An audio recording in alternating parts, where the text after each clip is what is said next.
So I think that I'm going to say something quite controversial. Now, you can either like it or lump it, but I would like your feedback because actually I'm interested in what your thoughts are. So you go back now to when Conservatives were in power. We were super frustrated, were we not? We were getting angsty, we were getting angry, we were just getting really fed up with the way that they were running the country because we had COVID. That was a massive trust breakdown right there because they were going out and telling us that we couldn't go out, and there was a whole host of other things that they started doing that we are now having the backlash with, and Labour's having to sort things out. However, they're doing a shit job, but let's not go there. However, when it was next going to be the general election, we were super excited because we thought, phew, like Keir Starmer has literally introduced the most amazing manifesto. He's fighting for us. He knows what we want. He absolutely is speaking our language. And do you know what he did?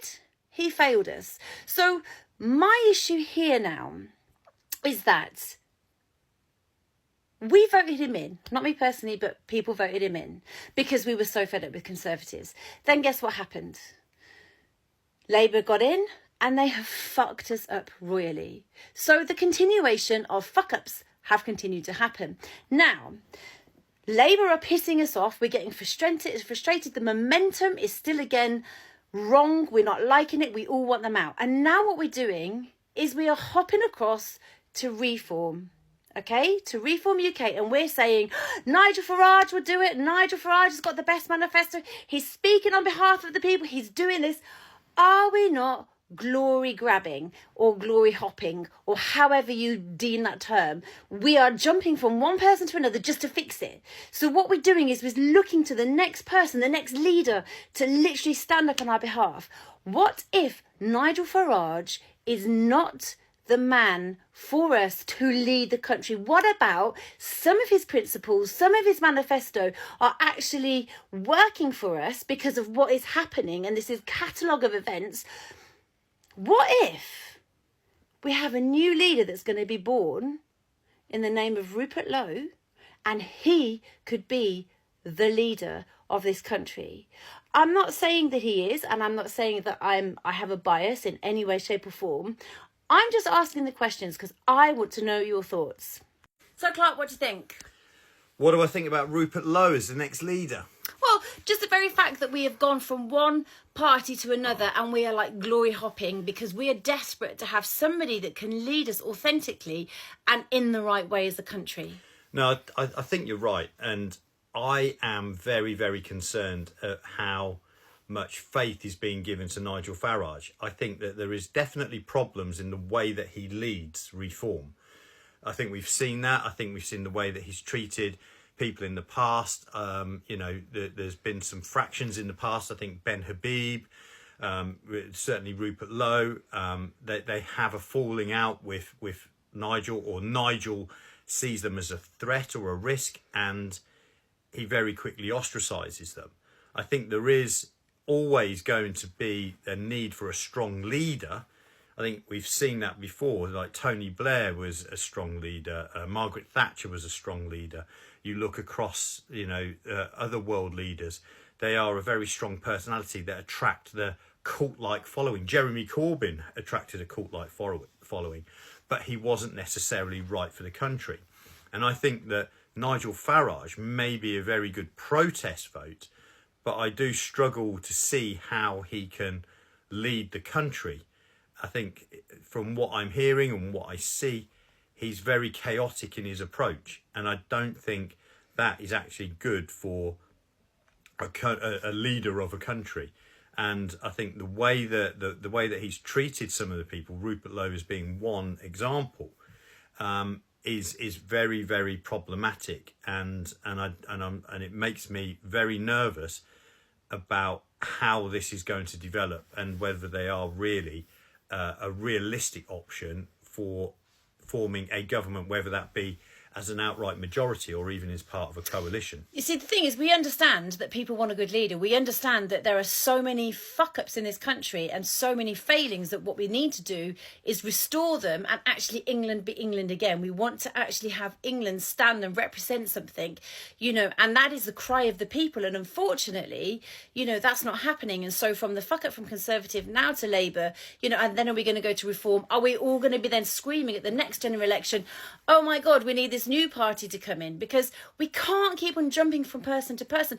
We have to sit and wait for the right people to come in, don't you think? Most definitely. I think you make a really good point in that people are jumping around looking for someone that's going to give them answers, but they're not looking at the substance. I think that's the problem. But that's not true, because let's face it, you know, Keir Starmer with his manifesto, a lot of people had faith in that and believed it.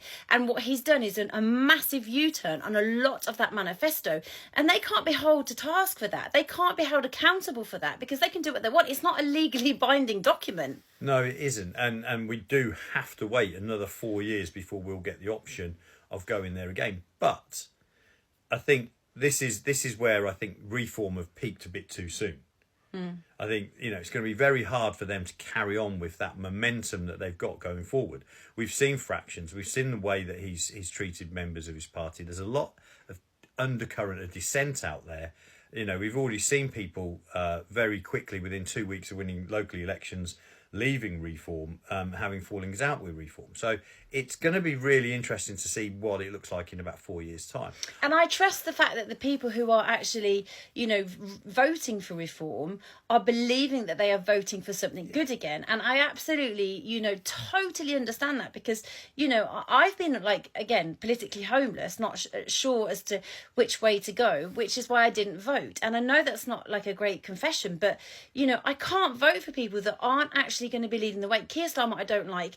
You know, I don't like his approach. Sorry, did I make that clear? You don't like the sound of his voice, do His you? voice makes me cringe. But we need for people to recognise that, are we just holding on to something, you know, for the sake of something that's new and fresh and that actually is going to deliver something, when actually, in fact, it may not deliver. And that's the point. I think that, I mean, people bought into Boris, didn't they? They loved Boris initially because he was that great personality. And I mean, even the kids were all talking, oh, but Boris, oh, he's so funny, he's great. And I think that's the thing with Nigel. Nigel's got a great charisma.